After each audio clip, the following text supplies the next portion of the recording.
If you're looking overall, I think really the story here, and it's a global story, and it is focused on some of the larger companies in the U.S., and it certainly filters through Europe, is the AI story.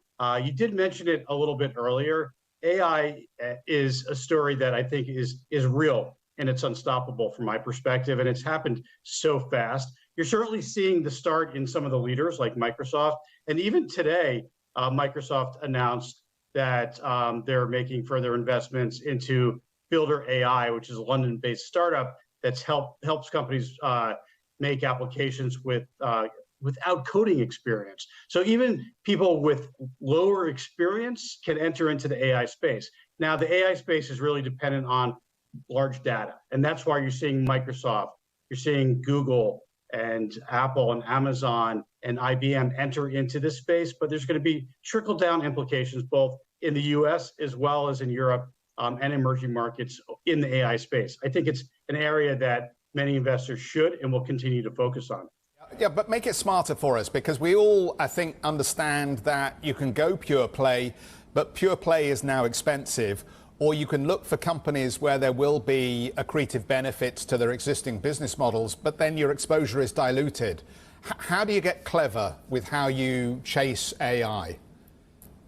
Well, first of all, the big aggregators who have that data are important. But if you look at the entire ecosystem that are involved in AI, obviously computing power is essential. So you look at some of the semiconductors, and that's also in some of the larger multinational space.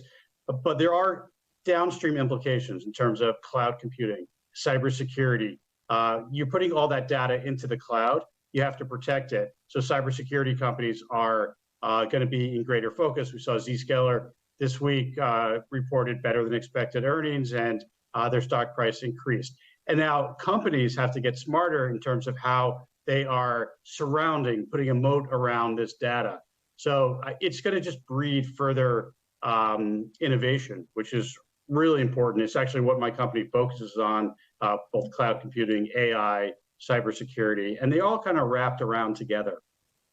John, isn't there a wonderful opportunity to short some of these AI companies, the ones that aren't the picks and shovels, the ones that actually have just stuck AI on their company name because they've got a side angle on this rather than actually being core to the activity, and as such their valuations have been pumped up ridiculously?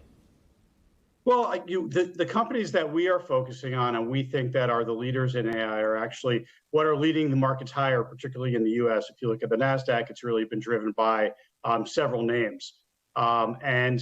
Those are the companies that are most well positioned. In terms of the downstream implications, people who are just putting their AI names on companies like they did with blockchain earlier in the blockchain cycle, the crypto cycle, sure, those will be vetted out. But I think what's happening with the larger cap names is real.